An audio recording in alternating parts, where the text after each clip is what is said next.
Досить інтересно, у творчості Олександра Духновича є друга п'єса під назвою «Головний тарабанщик». Інтересно, що і судьба тої п'єси не така, як п'єси «Добродітель превишає багатство». Якщо перша драма була популярна, люди її любили, вона 1000 раз вже на середину 20 століття поверх 1000 раз була вже поставлена на сцені, то абсолютно інша була доля п'єси «Головний тарабанщик». Оце така маленька єдноактова комедія, єдноактова п'єса практично ніде не була поставлена на сцені. І фактично за неї ніч не знали. Олександр Духнович написав її в році 1852. Тоді він знав, що у нього не є шансів її поставити на сцені. Рукопис тої п'єси він загнав до Львова, де якраз тоді в обществі Качковського місні галицькі русинофіли, русини, це ми говоримо старорусини, мали такі сили поставити на сцені п'єсу. У 1863 році Духнович у письмі до редакції Львовського слова іще раз пригадує, що його комедія, а він каже за комедію «Верховний тарабанщик», не головний, а «Верховний тарабанщик», придала бися львівській інтелігенції про оживлення театрального двигання. Духнович писав, а я хочу повісти, що то є 1863 рік. Духнович тяжко хворий.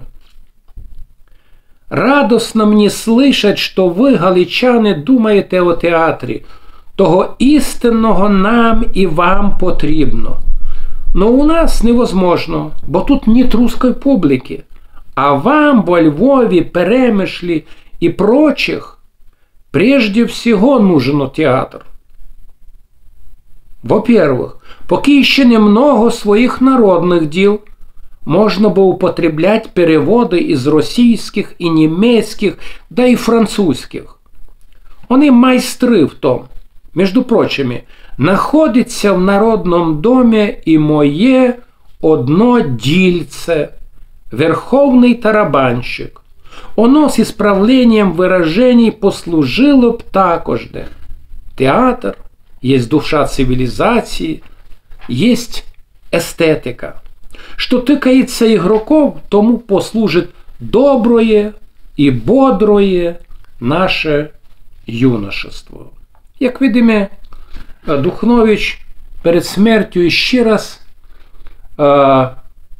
наганув галицьким своїм кореспондентам, з котрими переписувався, а все то були галицькі старорусини, що файно би було, щоб та п'єса, котру він загнав їм ще в 1852 році, щоб вони взялися її і поставили на сцені. Що ж то за п'єса? «Головний тарабанщик». Як я вже повів, комедія. Комедія, котра подойме проблему індиферентності місної буржуазії у вопросах національного самоосмислення.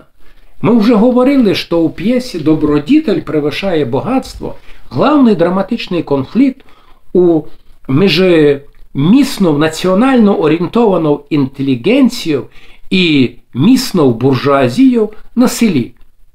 На цей раз автор цей конфлікт перенесе до Вароша. І ми видимо, бо тот конфлікт національно орієнтованої русинської інтелігенції і місних русинських буржуа. Сюжет доста простий. Місний буржуа, котрий нажився подчас тої Кошутової війни, хотів би свої статки як конвертувати у добру посаду в уряді. Зато він глядає тих урядників, котрі готові б і зробити йому протеже, аби він став якимось то важним начальником. Але на його путі появляється урядник, класичний русин, котрий готовий служити своїй отцюзнині, а це був Володимир Нравович.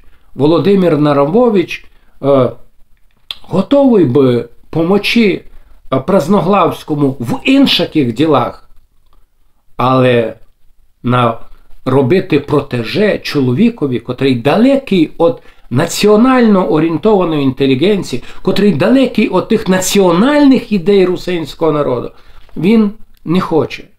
Зато фактично Празноглавський пробує сам рішити цю проблему. Але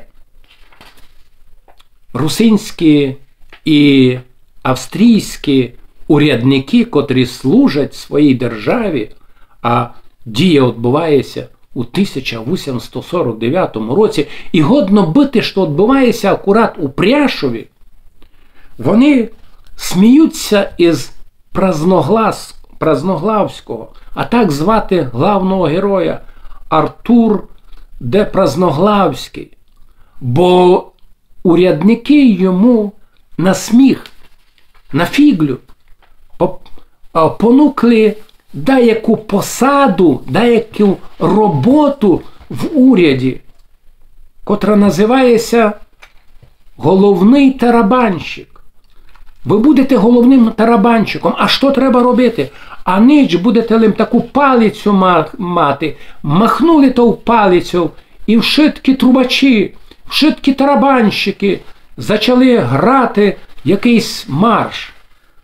Празноглавський, котрий ніч не знає робити, котрий має лим гроші, котрий нечесно заробив, хотів би мати таку посаду, таку роботу в уряді, але не може здогадатися, що урядники сміються з нього. Бо фактично вони йому понукли роботу бубнаря. Бубнар в історії Угорської держави то є сільський урядник, має такого має такої, ну як би сказати, самий бідний, самий простий, має низького соціального става. Коли на село приходив урядник і мав щось прочитати, донести якусь інформацію, як ми говоримо, за 18 століття, то все знаходився якийсь сільський ковдуш або сільський, може, інвалід, котрому община доручала робити ту роботу. Він мав деякий бубен, ходив по селові, бив у тот бубен, а люди знали, що треба бігти до церкви, бо приїхав урядник, і він тепер їм прочитає якесь письмо, це от цісаря, це якесь воззвання, це якусь іншу інформацію донесе, це треба йти на війну, це треба платити дані, це буде мінятися якась політика, так далі, а так далі. То значить, бубнар то є робота отих соціально людей низького соціального ставу. От Празноглавський, котрий усій п'єсі сам себе викриває, бо він указує себе як чоловік, котрий алчний, чоловік, про котрого гроші значить много більше, як, приміром, здоров'я його жони, або благополуччя других людей, або національне життя карпато-русинського народу. В кінцеві тої п'єси деградує. Вшитки з нього ся сміють. А він радий, що під час Кошутової війни, Кошутового заколота, йому вдалося зберегти якусь часть грошей. І от він уже готовий йти на компроміс з Нравовичем. Хоч Нравович, як знається, бідний, простий руснак, і аж наконець приходить до Нравовича із тих часів, із тих міст, де ще все йде Кошутова війна, і Кошутові розбойники або Кошутові вояки спалили відцьові Володимира Нравовича, спалили їх хижу і забрали вшитке його майно, то значить майно і хижу Федора Нравовича, отця Володимира Нравовича. То Празноглавський готовий якимось чином рішити цю проблему, бо Володимир Нравович любить Любицю. А Любиця то фактично дальня родина Артура Празноглавського. По смерті його сестри дівка обстала круглов сиротов. І Празноглавський, як родич, мав би опікати Любицю. І коли Празноглавський видить, що Володимир Нравович любить Любицю і готовий взяти її в жони, то Празноглавський просьбує і туй торгуватися, що ага, ти візьмеш у жони Любицю, а ти мені зробиш кар'єру, ти даш мені, ти будеш, зробиш протеже, ти договоришся із тим самим великим начальником, котрий твій цимбор, задай яку для мене роботу важну, тато. Він видить, що Володимир Нравович отказує йому. І тоді він каже, ну і так, Любиця туди не буде мати ніякої приданої. І от і Любиця, і Нравович рішаються, що ліпше своє щастя будувати без грошей, чим через гроші розстатися. Так скончиться ця легка, маленька, єдноактова комедія, котру написав Олександр Духнович ще у році 1852.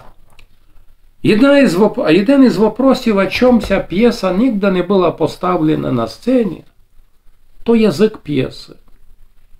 Ми мало за то говоримо, і наша лінгвістика русинська або карпато-русинська за останніх 100 років мало що зробила, аби показати реальний став язика. Олександр Духнович родився у тому періоді, коли єдиний культурний язик прокарпатських русинів то був так називаний славяно-руський язик.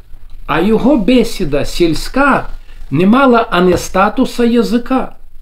У 1830 році лінгвіст Михайло Лучкай, котрий написав граматику Славо Рутена, пише, що і в 1830 році, а Духновичу в цей час вже було 27 років, русинська бесіда має статус діалектус рутеніка, то значить русинський діалект, але не язик. Фактично Духнович дати набік мадярський язик, німецький язик, латинь, виховувався в двох таких слав'янських язиках. На одному боці легка форма церковнослав'янського, деколи церковнослав'янського язика, котрий був реформований ще Мілетієм Смотрицьким у 16 столітті чи на початку 17 століття, і котрий став язиком русинської інтелігенції, русинської літератури 18 століття, і котрий має статус язика.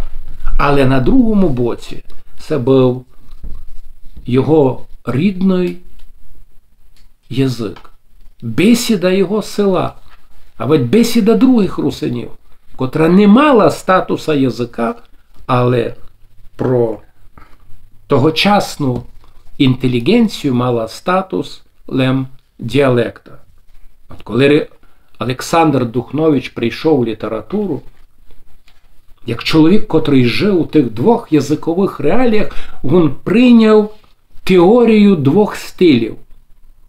Наші твори літератури можуть бути написані високим, а ведь низьким стилем. І сам він пробував писати і високим стилем, і низьким стилем. То була хиба. Деякі другі народи, наші сусіди, у цей час мусили прийняти або рішати аналогічні проблеми. Мадяри відказалися від німецького язика, це відказалися від латині і перейшли на язик свого села. То саме зробили словаки, котрі взяли за основу словацького літературного язика середньословацький діалект. Але Духнович, котрий іще чув тот сильний вплив от того славяно-руського язика, не міг собі отказати або вишмарити тот язик із літератури русинів і облишити лим тот низький стиль, а ведь народну бесіду. Зато повів же найбудуть два стилі – високий і низький. І написав, часть своїх творів написав високим стилем, часть написав низьким стилем. От що інтересно, що життя само внесло корекцію у ту проблему. Все, що Олександр Духнович написав низьким стилем, природним, живим язиком русинів, до теперішнього часу актуально, легко читається. І коли якісь конкурси, ці, я не знаю, виступи, вечори і читаються твори Духновича, то ті, хто хоснують твори Духновича, стараються брати його твори із живої народної бесіди. Але там, де Духнович хоснував високий стиль, тот чопорний, тот тяжкий, славяно-руський язик, а традиційний язик, пак опоненти русинів почали називати тот язик язичіями. От там фактично. А п'єса «Головний тарабанщик» Духновича експериментально написав отим високим стилем. Вона не мала такої поваги у людей, а ведь, можна сказати, була інтересна лише про узький круг спеціалістів із творчості Олександра Духновича. І кіть низька ця п'єса буде поставлена на сцені, а я знаю, що доста скоро, на кінцеві апреля 2023 року, коли ми у Пряшові будемо мати,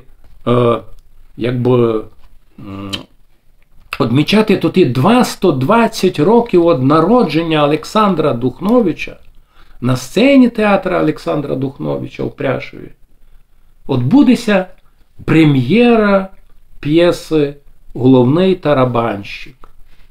Але на цей раз не тим високим стилем, не тим славяно-руським язиком п'єса буде звучати на сцені.